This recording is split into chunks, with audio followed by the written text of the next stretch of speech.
let's get started. And a very warm welcome to Michelle. Michelle, your topic cannot be more appropriate. We are a group of moms, and our program is based on three fundamental pillars. The first one that starts with the community, because we are a community of moms by the moms, and this whole program is built on that philosophy that we are running it for the moms by the moms. So women mentoring women is the topic that we are going to be talking here based on your book. Our second philosophy that we work on is the sense of confidence, getting the confidence through this program. And we believe that the more you teach, the more you become confident. So another topic that works with your topic of this podcast. And the most fundamental thing that we work with on our is giving the work experience. And we go back and say you can get every knowledge anywhere, but all you get here is the work experience. And that drives everything. So all these three fundamentals that we have is part of our program. And I would love to hear your thoughts, and I would love to get moms excited, not only to learn, but also teach others. So again, warm welcome. And Michelle, let's get started by introducing yourself. Hi, thanks, Rena. My name is Michelle Ferguson. I am a recently retired COO in New York City. You might hear some sirens in the background, sort of hazard in Manhattan. I don't hear them anymore. I know they're out there. I spent most of my career at McGraw-Hill Standard & Poor's, where I had a variety of financial and operational roles. My legacy there is that I started the first ERG, WINS, which was a women's program, and then out of it grew a mentoring program and my passion for mentoring. I'm actually the mom of two grown sons. I have 6 grandchildren, and I'm celebrating today with one of my granddaughters and my daughter-in-law the release of the Tortured Poets Department. Wow. Wow. Yeah. So congratulations. 6 grandkids, you said, right? Yep. So you're not just a mom, you're a grandmom. Yep. So it's and highly recommend the grandma thing. Yeah, the grandma Much is the easier than mother. absolutely. So my first question would be for you is let's think about how difficult it is for women who are coming back from the workforce to even think about, like, what should I do? Should I go get a mentor first, or should I get an experience first, or should I get a certification first? So I'm wearing the hat of a mom who, I would say 90% of our audience are here. What should they think? What should be the first thought that comes when they start thinking, I'm ready to get back? What should I do? So I think it's a good idea to start with a mentor or a coach, right? To help just ground you, right? And the one thing I would suggest is whether it's a mentor, and I'll sort of distinguish, mentors usually don't charge, coaches usually do, slightly different thing, is that whichever it is, make sure that person can speak to you about that experience. And I would say, especially on the mentoring, to err on the side of someone who's actually done it, right? I can talk till I'm blue in the face about it. I worked through raising my sons. I was a single parent. So, right. So if you can find a mentor, and I think to, like, if that's your challenge, and that this is just generally for mentoring, find a mentor who's an expert on what you're looking for. Like, if you're a marketer, you might not need a marketer, right? If you're a finance person, you need someone who's faced the challenge you're facing. And then I'd hop on the getting the work experience as soon as possible. Hold off on the certifications and skilling unless it's a skill that's essential to whatever role you're looking for. I think women, well, I don't think, I know women tend to like accumulating, right? Like degrees, certifications. And my guess is what's holding you back to getting back in the workforce is probably not because you don't have a certification in something. Now, if you're right, if you're going to be doing something that's AI adjacent and you haven't done anything in AI, you probably want to get your knowledge based up, right? And probably something like AI generally you want to do it. But I think women err on that. I'll go back to school, I'll get a certification. Mhm. I'd think about whether you really need that. I mean, you're spot on. And one of the things that we have built in our program is the person who joining just before the next person join becomes the peer guide for the next person joining. And that whole cycle gives an experience, though we have to implement it in a little better way. But the whole concept is be the peer guide to the moms joining it. Number one, because you are in that same boat. You have experienced, right? Uh, and then on the same way, there's a concept of creating your own personal board of advisors. Uh, I am working on my own new startup where we are hopefully will be able to give a personal digital avatar of mentors for everyone. That's my goal for everybody to have that. But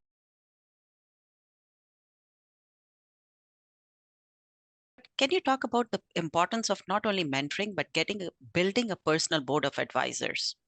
100%, and it's important for your entire career, right? And Yes, I think that the board of advisors, what you get there is, I'd argue, right? It's really hard for one person to serve all your needs, right? exactly. So to this point, that if you're going back to work, I'm saying like make the priority finding a mentor that's done that.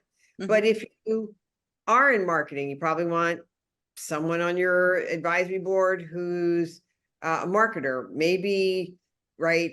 If you're looking to move up and move into general management, you want people in different functions because you know sooner or later you're going to have to do that. You want, I'm going to argue like someplace in that board of advisors, you want someone who's male, right? Yes. Like, if it's Hmm. right, like I think whether it's mentoring or the board of advisors, we're humans. We're going to go look for people who look like us, who are the Yeah. mirror image. In a lot of ways, same function, same ethnicity, same whatever, sexual orientation, whatever, right? Whereas you probably have more to learn from people who are different than you are, because you kind of know your experience. So I'd say like do the board of advisors and kind of think broadly. And again, be a little, I talk about this in my book, be a little selfish, right? What do you need? Right. And then find advisors to serve your needs. Yeah, so from mentoring to coaching to personal board of advisors, now that we are at the process of grounding ourselves, we can go and work with a so-called personal board of advisors in terms of listening to us, helping us, guiding us, creating a plan. And our next step, as you said, is like think about skilling, but that skilling does not tie up to the certifications all the time. And now the world of work is becoming more and more skill based. What is your advice for moms who are returning? Is like, how can they discuss the skills that they need to learn and acquire? And also being a bit selfish is how can they say, advisor one, can you tell me and can you help me go through that process of my journey of here I am for the skill one, and starting point is at the scale of two, and how I can be eight. Do you think mentors would be willing to put that time and energy, or this is more like a coach? Yeah, I would advise if it's something technical, and that can be, I need AI, I need to improve my communication skills, I need to be better at presentations, that a coach or a course is probably the better way to go. Hmm. But that the mentor can help you on like the finer edges of it. So if what you're looking to do is I want to be better at presenting at a meeting, right? Hmm. You can go to a class on presentation skills. You can find someone um, who will coach you on that. But what a mentor can help you with is sort of those little edge things. It's like, okay, technically I'm a great presenter, but sort of how do I deal with the meeting before the meeting? How do I influence people? How do I kind of read the room, which is even harder when we're dealing with things like that. That's where I think a mentor can help on the, like, maybe the coach can get you to like through the technical parts, but the mentor can help you with the nuanced part of it. Very Right? good. Very good. So back to your statement about make sure you have people who are diverse, gender, ethnicity, everything. I can tell you that my mentors, when I was starting out, all I have, like, I can count three main men and white men who were more influential and very big in shaping my career and shaping and helping. So yes, absolutely, you have to reach out to everyone and anyone who can help you. What is the process to this madness? Is there anything that they should look into? And does your book help in figuring out even how to get started? Yeah, so my book is more focused on mentors. Yes. Uh, and I'll talk about that being selfish there. I think there's a couple things, a couple ways you can go. So first is identifying what specifically you're looking for, right? So that whether it's in a program or an individual, if you just go say like, will you be my mentor? Mm-hmm. Sort of indicates you haven't really thought through it, True. right? So there are formal programs like Mm-hmm. yours. A lot of colleges and universities have mentoring programs. Organizations do. Like you can like there's like women in tech groups, right? You can Google around and find formal programs, Mm-hmm. right? Which may or may not work for you, and they generally have a little more structure, which I like. But then there's, um, kind of the informal, just reaching out to somebody. Mm-hmm. And that can be, I have one woman I mentored for a while who she found me on LinkedIn, right? And so part of like, you need to learn to be able to ask. That was a really hard thing for me, right? Because there's sort of this, do I want to ask for help? Am I going to look weak? I don't want to bother someone. So again, I would look for specifically you're looking for. So in case of your audience, if you're looking to re-enter the workforce, Mm-hmm. um, go through, and I'd suggest LinkedIn is the best place to do it. Try to find someone might have posted like that. So you can start by commenting on their post and then finding, right? And then Open your eyes. loves to be flattered. Mm-hmm. Right? Yeah.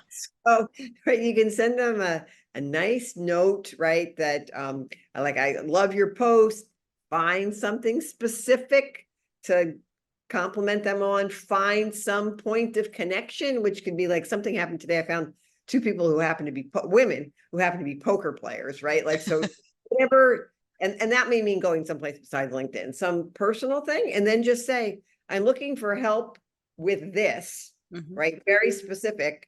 Again, like I see you've navigated returning to the workforce. Would you be willing to mentor me on that, right? And people are generally good, and I think people generally want to help Mm-hmm. people, and people who've been in your shoes are sympathetic to, yeah, I was a challenge for me. And, if I look at a lot of the people that I mentor, like I said, I haven't had this specific challenge, right? I've also been more privileged, right? So I realized they're right. I probably had an easier go of it than a lot of other people, right? So Mm-hmm. can I help level the playing field? And I will tell you, one of the big things that big premises in my book is don't think that the mentor isn't going to benefit from this relationship too, Yeah. right? True. And True. come into that way is like, there's some way you're going to be able to help and support your mentor as well. Yeah, so that's a good way to. There's something somewhere I read that there are more mentors than mentees. Why? Because everybody wants to help in one way or the other. It's just that very tough to, as a mentee, to go back and first formalize what do I really need. It's like whenever you talk to people, like I can sit and talk to you and say, Michelle, would you like to be my mentor? But what exactly I need from Michelle, and am I ready to do that? So that opens up my next question. What are the qualities of the mentee that they have to develop, and what mentors actually look for in their mentees? So I think this, like, if you're more specific with your ask, that says something about you, that you've thought about this, right? And Yeah. I think the only, it's interesting because when we started the mentoring program at Standard and Poor's, I'm one of these people. I asked the women who were helping us, like, where do you see problems, right? So we can anticipate them. And Hmm. she said, oh, the mentees not doing what they're supposed to do. And I'm Mm, like, not going to be the case with us. It's very competitive. It wasn't competitive. Like there was a tight window. It was competitive that way. We had a lot fewer slots than people. And like, oh, that won't be the problem with us. mhm, 100% was the problem. And basically, so one of the things is, and this is just like any other relationship, right? mhm, You've asked this person for their time, respect their time. So that means come prepared, right? Not that you have to do everything they tell you to do, but like do your homework, like show up on time, right? Don't cancel at the last minute, right? And provide them with feedback. mhm, Right. And I think like the feedback both ways is important. And I'd argue like it's a good thing to have that conversation in every meeting, right? I'll have is this still, ask a mentee, is this still serving your needs? Right. mhm, And I think, right, if you can have goals set out, right? Most of us are goal oriented, right? It makes it easier for the mentor and for you because you can, right? And right, they can be stretched, they can't be unrealistic, right? Like mhm, I've been out of the workforce. I left as like, I don't know, a manager role and I want to be a CEO, right? Like that's probably not going to happen. mhm, But your goal can be to get through the mentoring program and be in a better position for your job search afterwards, right? I would be one thing to be very conscious of is, mentoring is guidance and sharing wisdom and sharing networks and sharing stories. It's not sponsorship. mm, So do not expect a mentor to find a job for you, right? Don't do that. I want to work at Google, so I'm going to find somebody at Google to find me a job. Now, you might say, I'd love to be mentored by someone at Google so I get a better understanding of what it's like there. But don't expect the person to find you a job, to introduce you to people to find you a job. That's not what mhm. mentoring is. That's Yeah, sponsorship. that is a very fine line, and I'm glad that you brought in because it's important for them to know and work with people or network with people who where they want to work, but they should not expect them to be their sponsor. So very important differentiation, and very important for them to keep this in mind, like literally it's and so in terms of, and again, I'm going to ask two more questions before I open up for others. So now, as a journey of a mom who's coming in, they have done their homework. Now they have built their network. They also have acquired all the qualities of being a good mentor. But what is the success parameter of mentor-mentee relationship? You said it's a relationship, and every relationship has some way of give and take, and there's some relationships work, and on at some point the mentor may be very over enthusiastic and doing everything, but mentee is thinking that maybe they're, sometimes people give advice without asking, and there are so how do you see that relationship working? Well, that's the whole feedback component, right? Yeah. Like in any relationship, right? I need more because it is all about, so you're as a mentee, your chance to be selfish, right? This is about you and what you need. Not that you abuse your mentor in any way, but right, if you don't need the advice on something, then just Politely say that. it's hard, right? Yeah. To just say, that's not what I need. Mhm, And I do think the clearer you can be on your goals, right, the mhm, easier like I want to, meet this many new people. I want to get better at outreach, whatever it is. I want to be uh, more visible on LinkedIn, whatever it is. Yeah, I think it's the feedback. I will tell you, one of the things that we saw, and then we had thousands of people through the program at Standard and Poor's, is if it was a 1-year program basically because I needed to recycle. We needed to mhm. recycle, and but most of the relationships, if they got through the year and they were relatively successful, people maintained. A relationship. So the first story in my book is about a mentee that I was matched with in 2004. Mm, And we don't talk every month, but we talk a couple of times a year, and once in a while I'll get the, like, I got something like going on. Can we, can we talk? So, and now I wouldn't even consider it mentoring, like, cause it's been 20 years and I kind of plateaued, and she's like risen up, of course, completely because of me, but, she it's now more to your peer mentoring, right? But just Yeah. sometimes, yeah. So you just be realistic that I suppose there were relationships like, I think Warren Buffett was a mentor of Bill Gates, and they're still like we get together like every month. That's probably not realistic, but I think if you establish a pretty strong relationship, there'll be something, right? It might not be whatever your cadence is. It might not be every month, Hmm. but the other person is there if you need them. Yeah.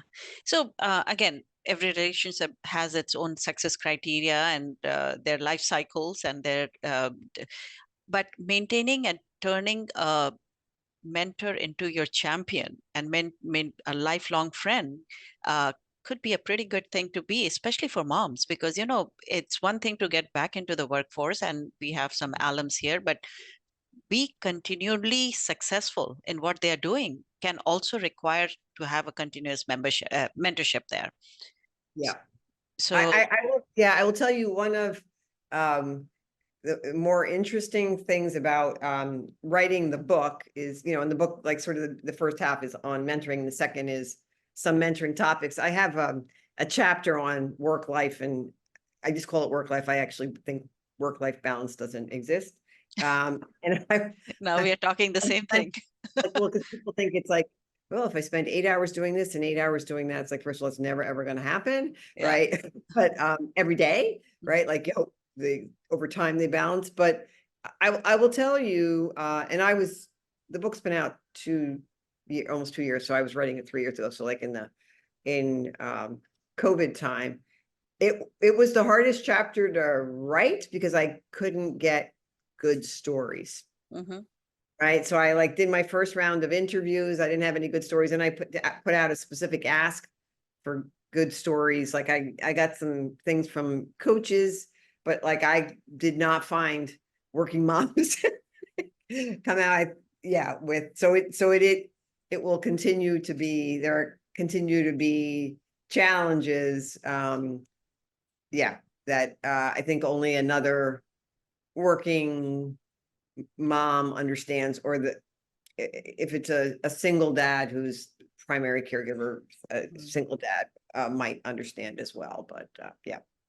Absolutely. So going back to the same thing, is like I tell everybody, is like there's no work-life balance.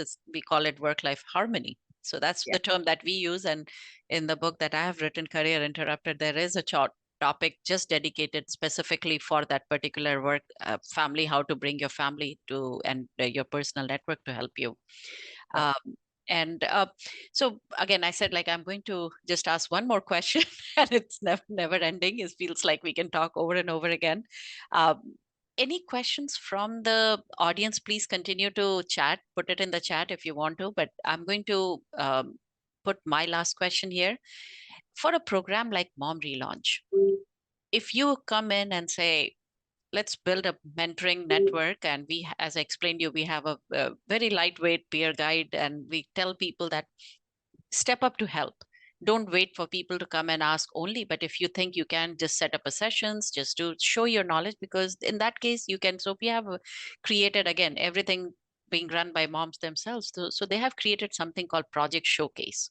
In that, they showcase every week what they are working on, what they are learning, and if others want to learn and on their path, they can go and reach out. So give us 2 or 3 tips that a program like Mom Relaunch should implement, and that should work for us, a framework for us. Yeah. So I think you're doing the right thing, right? Like what you primarily want to develop is a mentoring culture, Culture, right? yes. Where people are comfortable either Hmm. serving as a mentor or asking for a mentor, right? That both sides, and that people are generally, and moms are usually better at this than most, of being supportive and nurturing of other human beings, Yeah. right? And Hmm. um, so so I think you've got that right. The other thing is, and you bring up an important point. Sometimes you need a mentor for a like for a relationship. And sometimes you just need someone to speak to once or twice Yes. about something very specific. So sort of to distinguish, and that's again, what do you need, Mhm. right? That to not, if all you need is 1 or 2 sessions, then ask for 1 or 2 sessions. Like Mm. it might be something very, and it might be I'm looking at a job at Apple. I'm like in tech mode today. Like a job at Apple. I see you work at Apple. I wanted to get, some insight on working there, what they really value, because, quite frankly, what companies have on their website for their values may not be what they actually do in practice, right? So yeah, so I think we always talked about having a mentoring menu, and I think you personally want that. Like you might want 1 or 2 like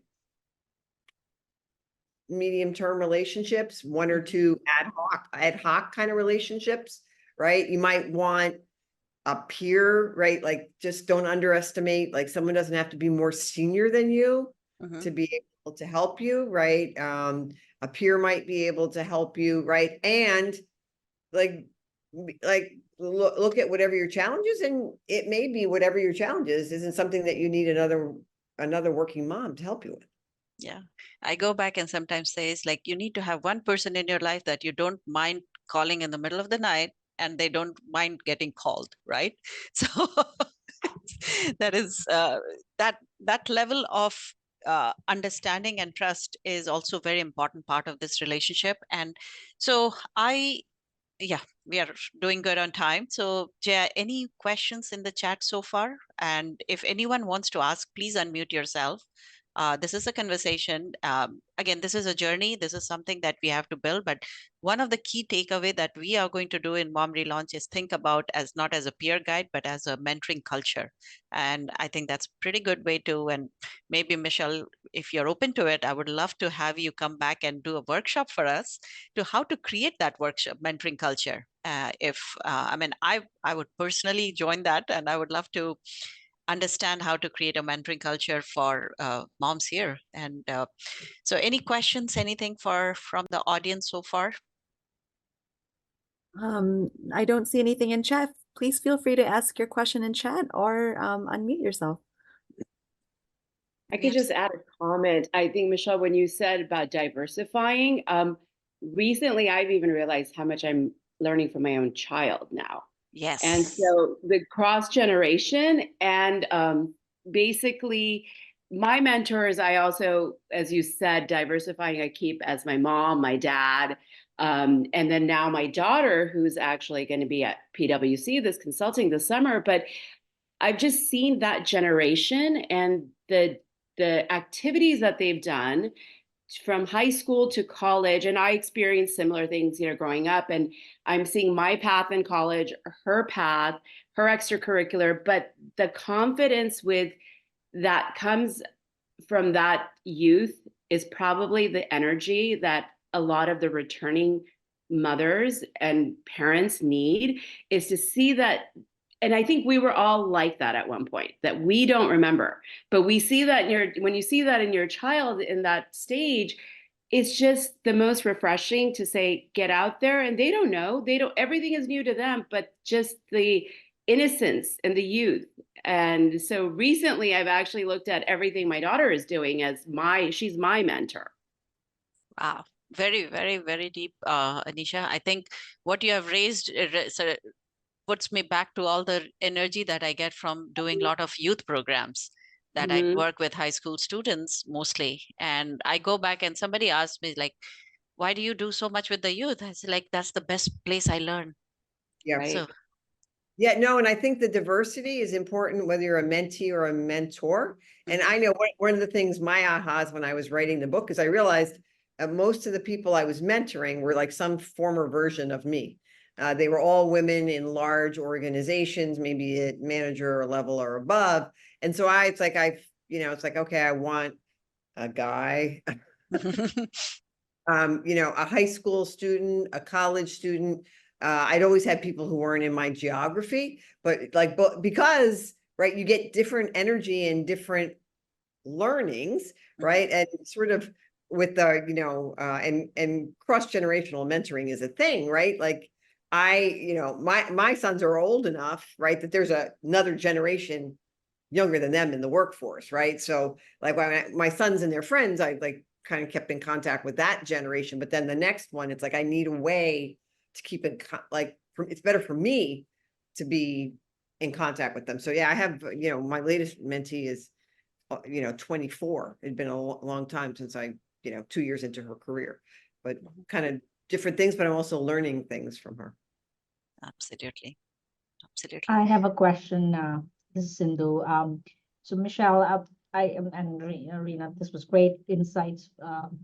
But my question primarily is, as you were stating earlier, I'm actually a mentor to many women, and finally decided, hey, I don't have any mentors myself. So, and that transition has been rough, just to say, hey, from not transition, at least an add-on, right? How do you make that? And I know you've given us some tips, but when you're in that situation, I have to tell you, I ended my book with like, who wants to be my mentor? Because I've never had a formal mentor. And curiously enough, I was in a couple different programs. In one, I got matched with somebody, and it was actually a guy, and he like his reaction was like, "You don't need a mentor." It's like, "Oh, I think I actually do." And I was looking to do a career pivot, at the time I was thinking going into a nonprofit. It's like, well, you don't really need a mentor. It's like,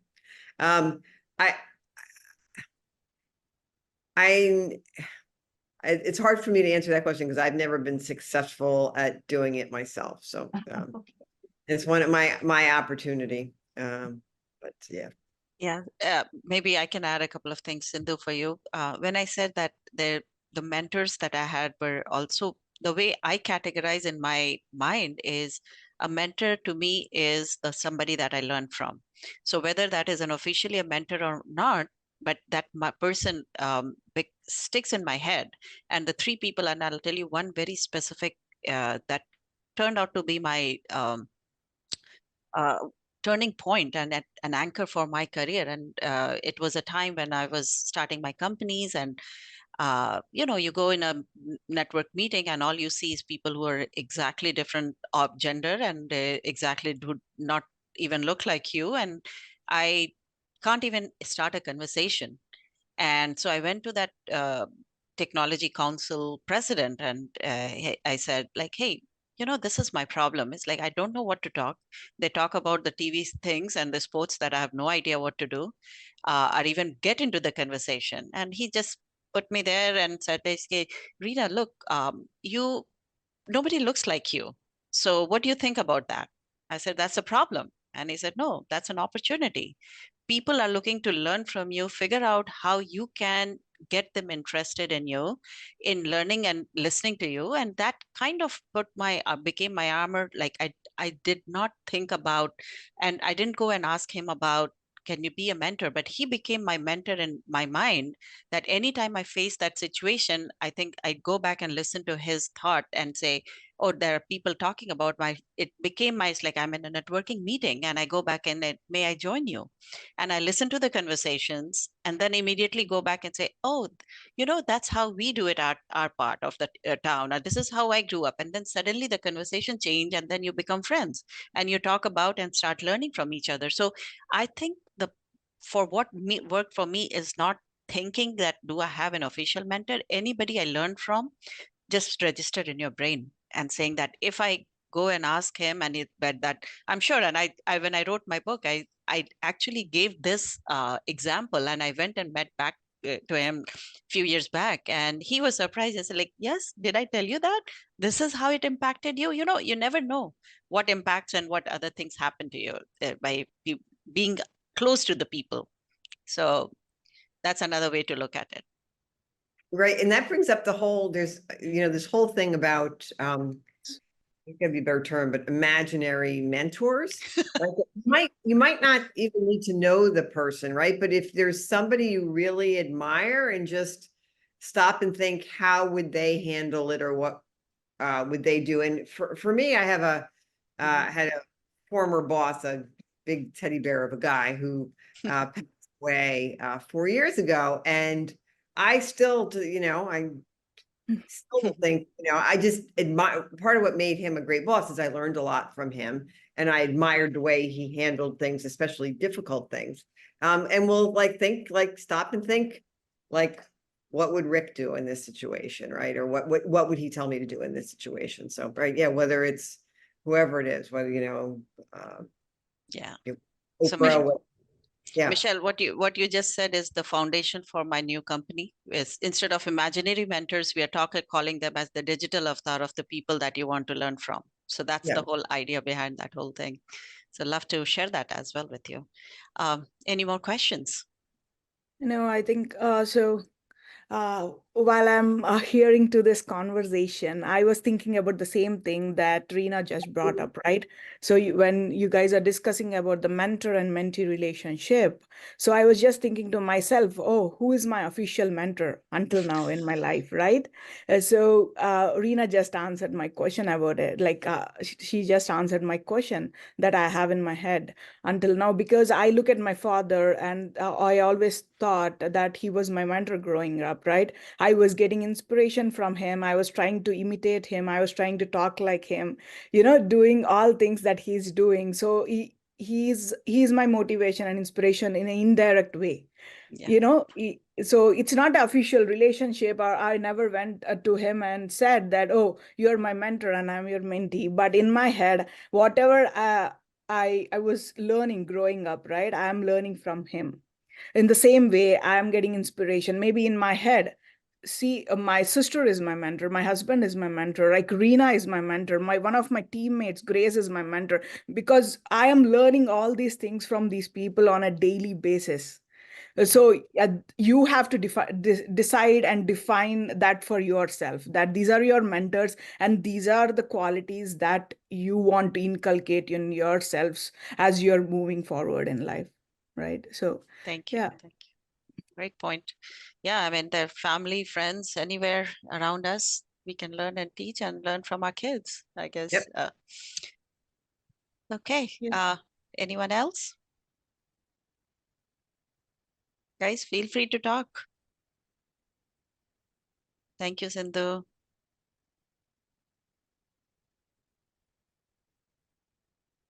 So how many of you would like to have a workshop from Michelle, how to develop a culture for having a mentorship culture? That word is kind of stuck in my head now, Michelle. Yes. We would Me love too. that. Definitely. Perfect. So and Anisha, maybe we can figure out and call you to give a session on how to learn from our kids, right? Absolutely. I can have my kid join too. Yes. Anisha, I don't know how many of you have heard the stand-up comedian Zarna Garg, Yes. right? And what amazes me that her kids actually inspired her to return back to the workforce, and they are the ones who told their mom, basically, that, oh, she can have a career in stand-up comedy. I mean, it's so inspiring to see that kids coming, and now they have the whole family podcast. I literally love that family.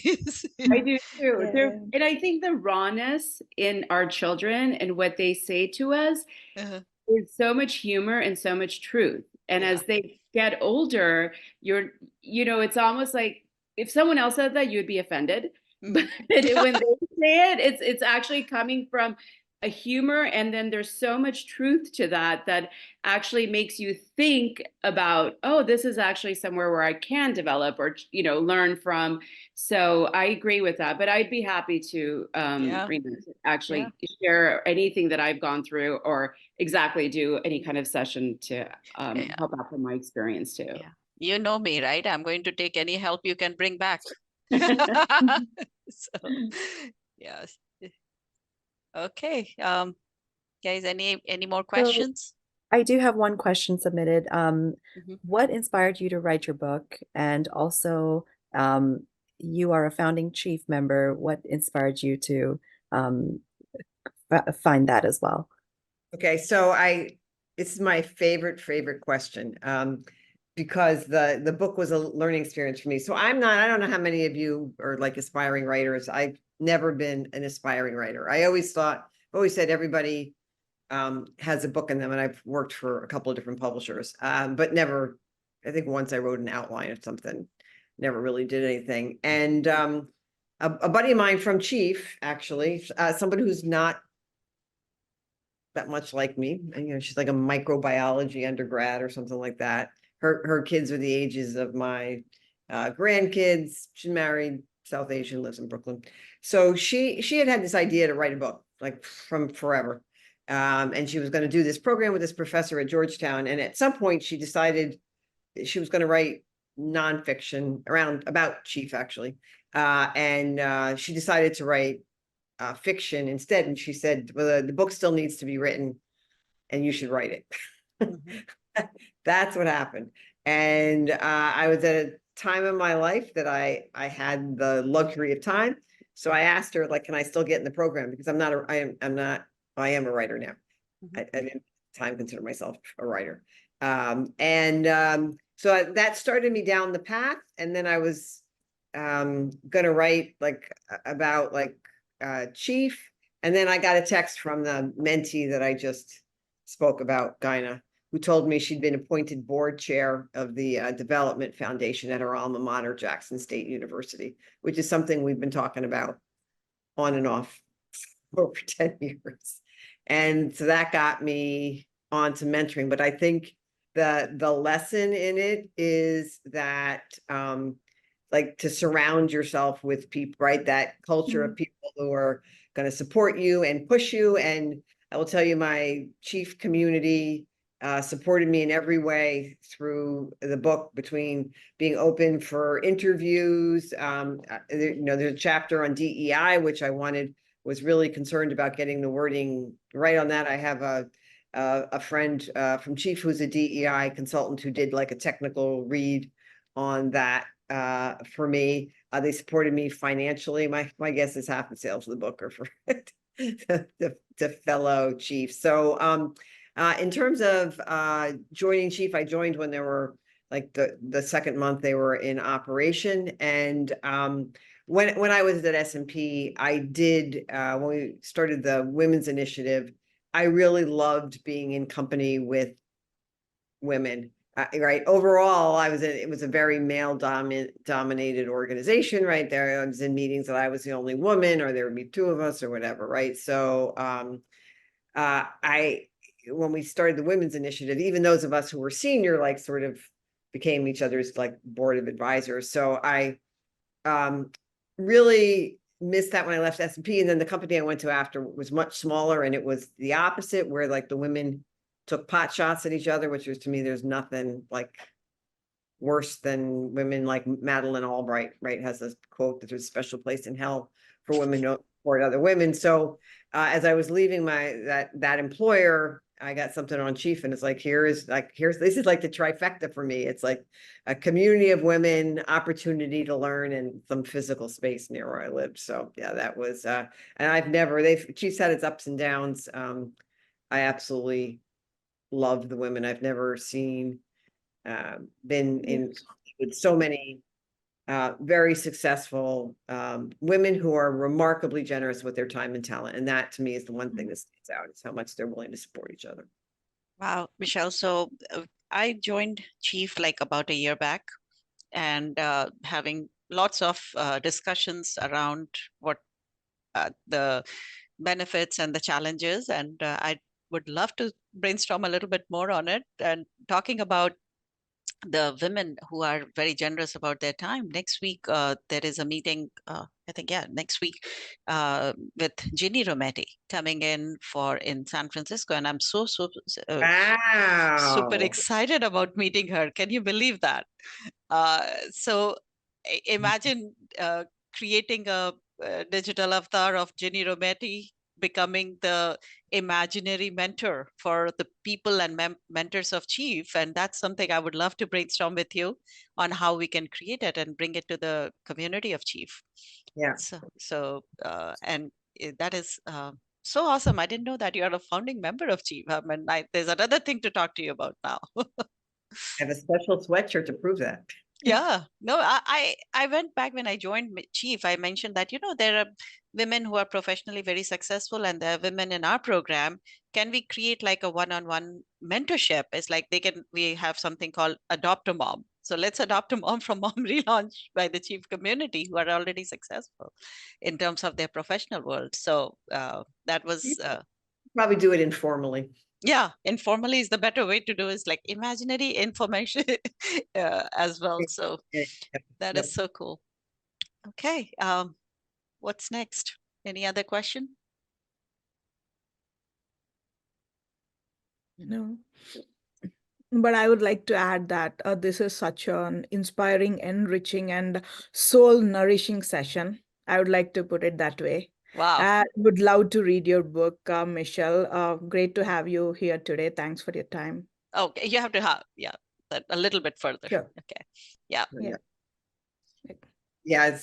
It's sorry. Yeah, it's the digital, but women mentoring women. You can find it on Amazon. yeah. Yes. And for any of the Swifties, the hardcover does have a Taylor Swift inspired chapter. Very nice. Yes. Very nice.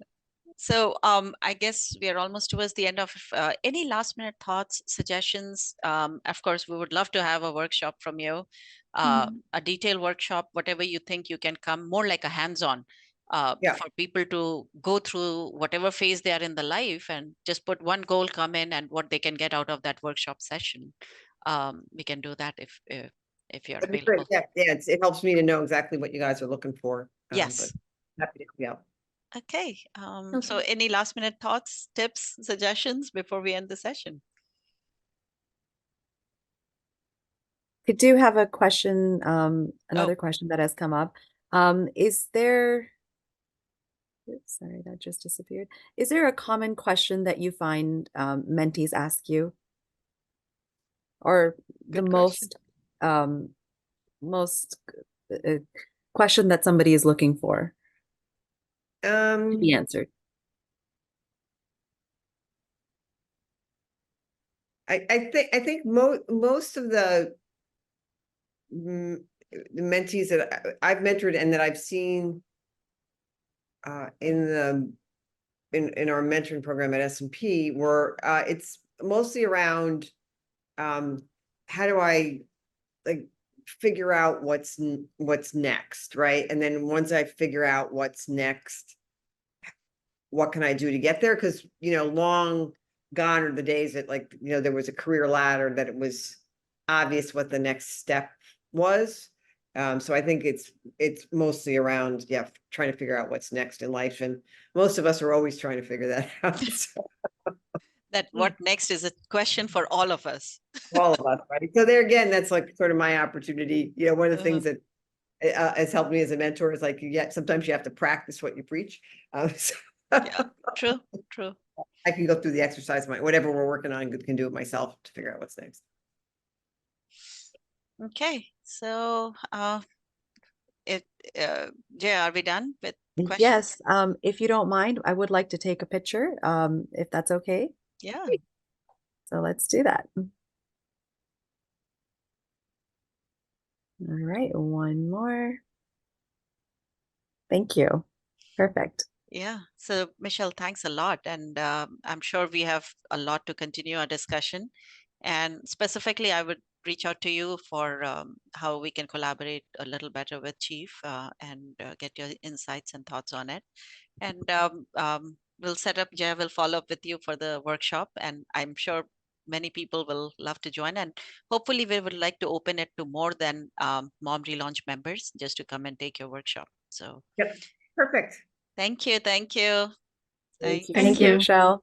Thank you, everyone. And please, if possible, put a word what you think you have learned from this session, and just your last minute thoughts. We would love to understand what your 1 hour of journey has given to you.